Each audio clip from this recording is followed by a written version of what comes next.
Hey guys, welcome back to Medical Coding with Blue.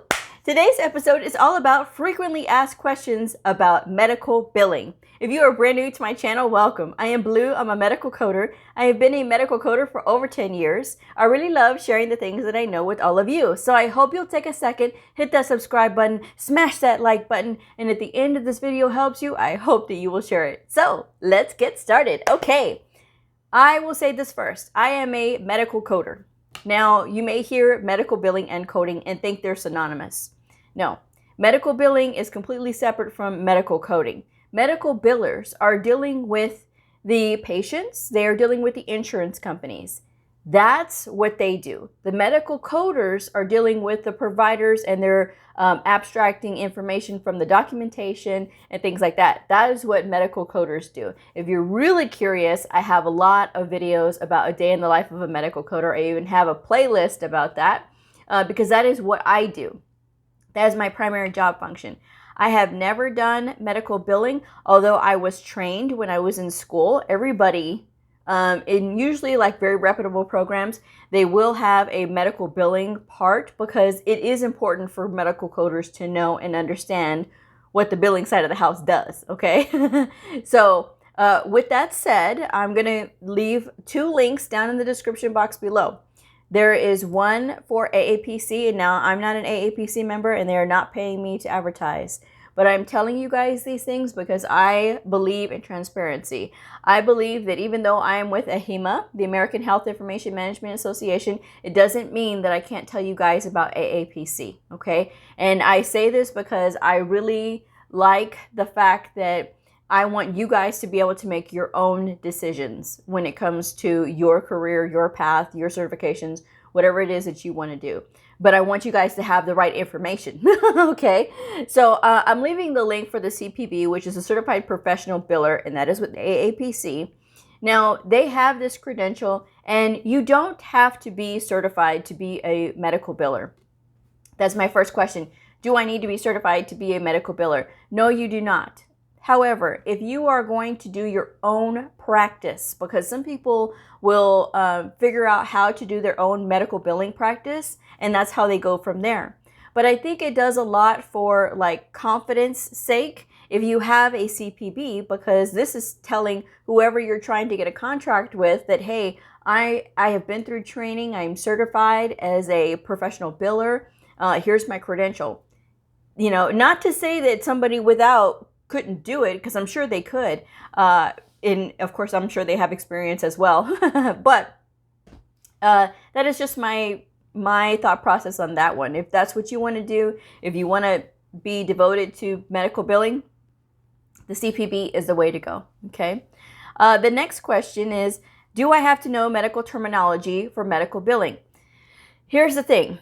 Medical billing and medical coding is a team sport. Okay, so what this means is the billers and the coders are going to sometimes come into communication because, say for instance, a coder submits the codes and then it goes to the biller. The biller then does their stuff with the paperwork and then they submit it to the insurance company. And then it's coming back. It's saying that there's an issue with the code selections. So then the biller sends it back to the coder. So usually the biller will have to relay like what happened or what is going on, or sometimes maybe the insurance company won't say what the issue is, but just by looking at it, they can sort of tell, or they should be able to tell. If they understand the medical terminology and if they understand the procedures and what's happening, there's not going to be a whole lot of miscommunication happening between the biller and the coder, because the biller is going to know what is actually happening before they kick it back to the coder for review, okay? Or if it needs to have further clarification or whatever the case may be. It's very important that even if you are just on the billing side, that you don't put the blinders on to just, I'm only going to do this, process this paperwork, and that's it. It's not enough to do that, okay? Because this is when, if you are sharp as a medical biller, you're going to be able to catch these errors. Everybody's human. We all make mistakes. So if a coder sends you codes and a completed chart, right? and you're just going to submit it on, and you don't check the order, the sequence of these codes, the insurance company can kick it back to you. And you are the last line of defense before, you as the biller are the last line of defense before it goes to the insurance company for payment and review. So this is when you need to say, okay, well, wait a second. This is a first listed diagnosis and it's not being listed in the first position. And then you can send it back to the coder. These are all the things, these are the detailed things that you should know, okay? And a lot of times when billers don't know these things, there's a lot of kickback. And then by the time you know it, this time has lapsed because you have to be submitting claims in a timely manner. And if you let time lapse, then you could potentially lose out on a lot of money for that facility or for that provider. So this is why it's very important to be on top of your game, know what the first listed diagnoses codes are, and they are in the book. If you get the Optum 360 coding book, it is the expert for physicians.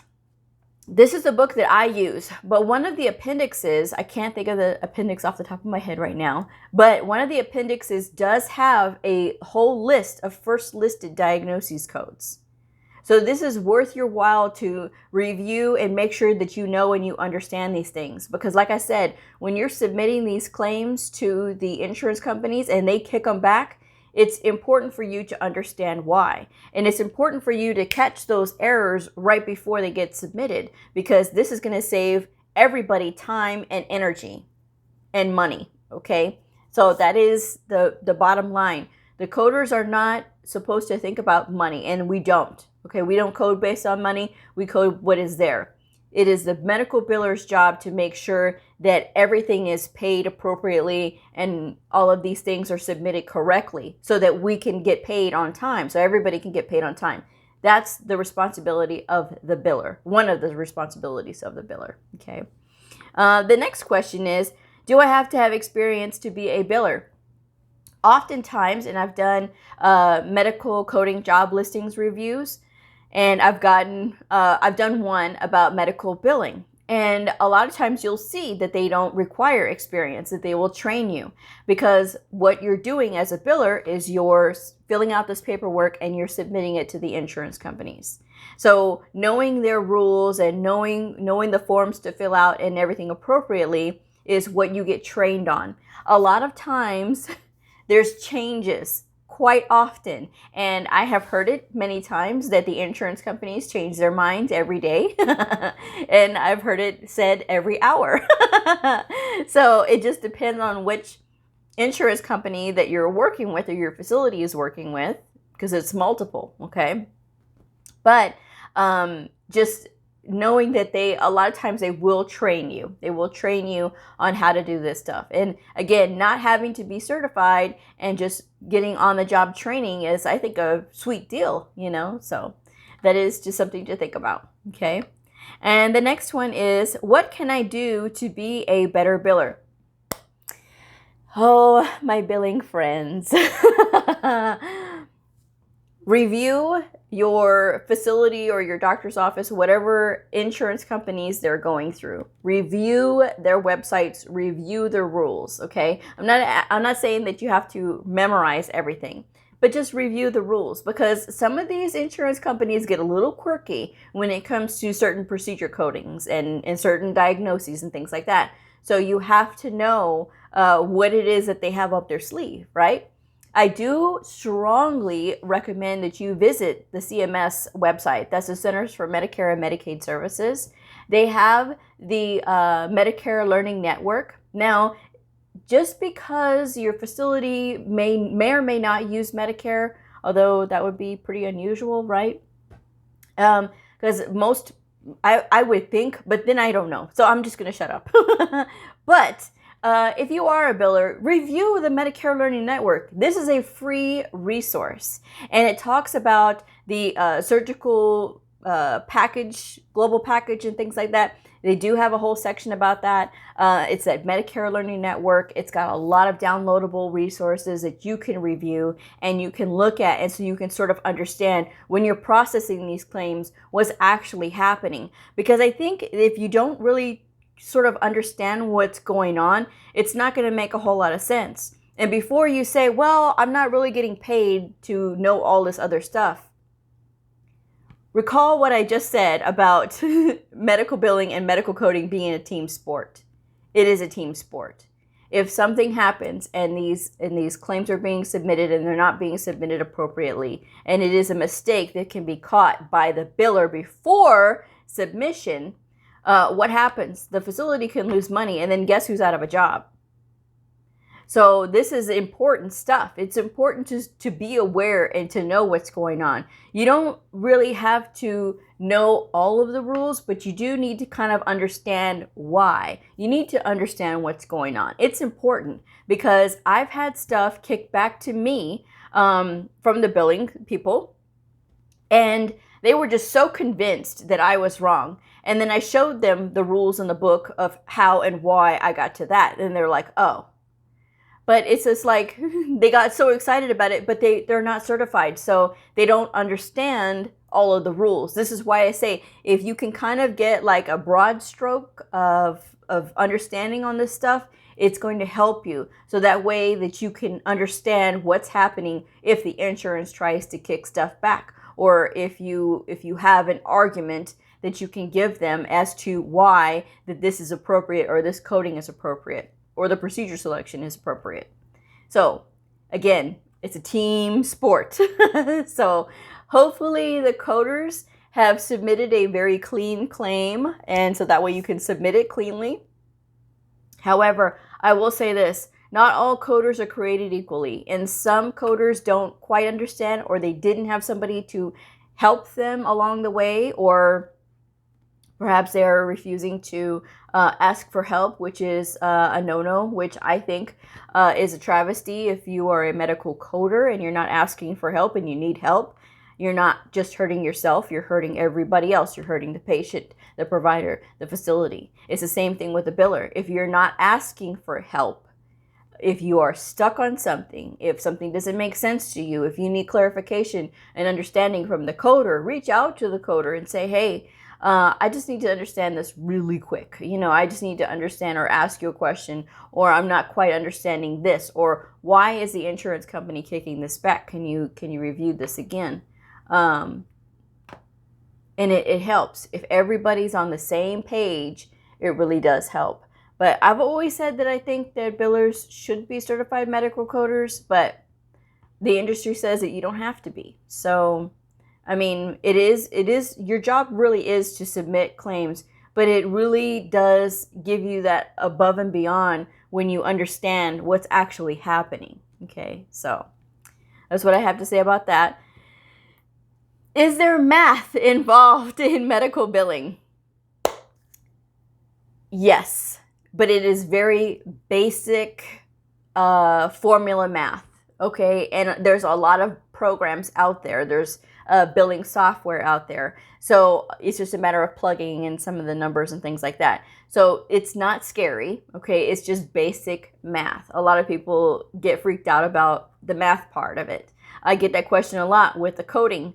Is there math in medical coding? No, there's no math. It's just very basic math in medical coding. It's the same thing for billing. Billing, yes, of course, you're going to be working with like payments and things like that and cash and things like that. So there's some accounting there, but it's just very basic accounting. This isn't going to be like Pythagorean theorem, It is going to be your very basic accounting math. So do you have to know numbers? Yes, but I would think that it is sort of the same as if you were working as a cashier, right? And you're having to, count out money or putting money into payments into a ledger or something like that. Those are the things. Do billers even do that? I don't know.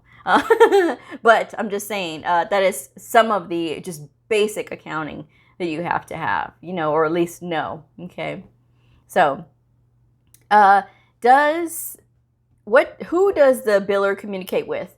And going back to, it's going to be the patients. You're going to be talking with the patients if you have to collect payments and things like that. If you are dealing with the insurance companies, those are mostly the people that you're going to be communicating with. And then you're also going to be communicating with the medical coder.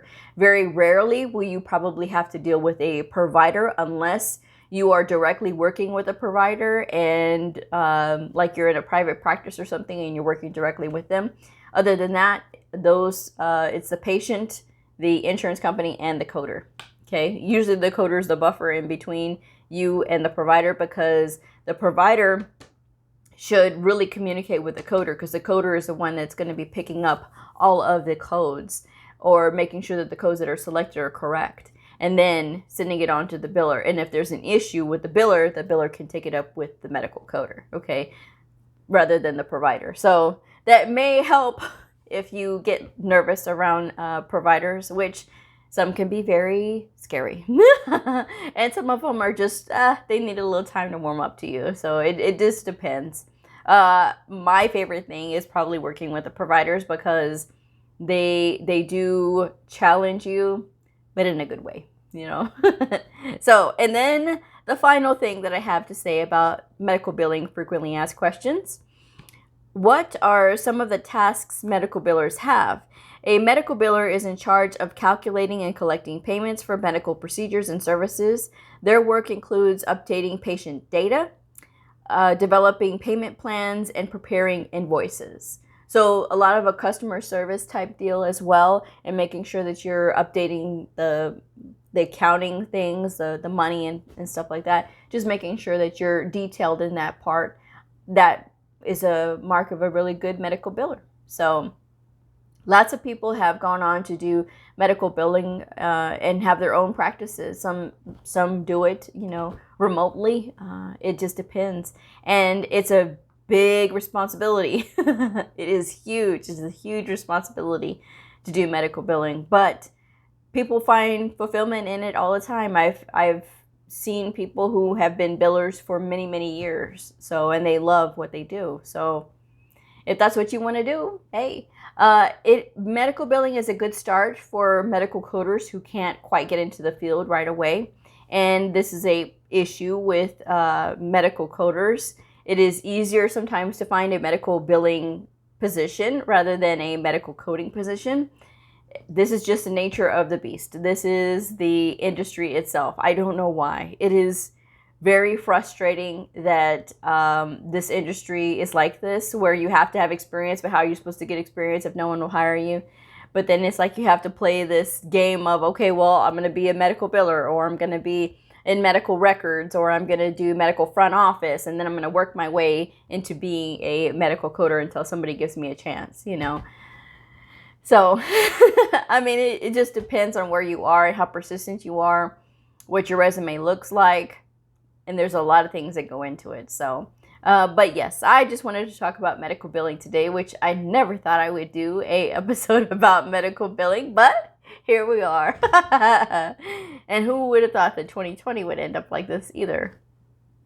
Anyway, I will go ahead and wrap this one up, but take a gander at the article that I have there, and it talks about what medical billers do. If you're interested in the CPB, I'm leaving the link for the AAPC program for the CPB down in the description box below. So I will go ahead and wrap this one up. If you are a medical coder, a medical coding student, somebody curious about the fascinating world of medical coding, a provider, or a nurse, I invite you to like and subscribe and follow me on my journey in medical coding. I will see y'all next time.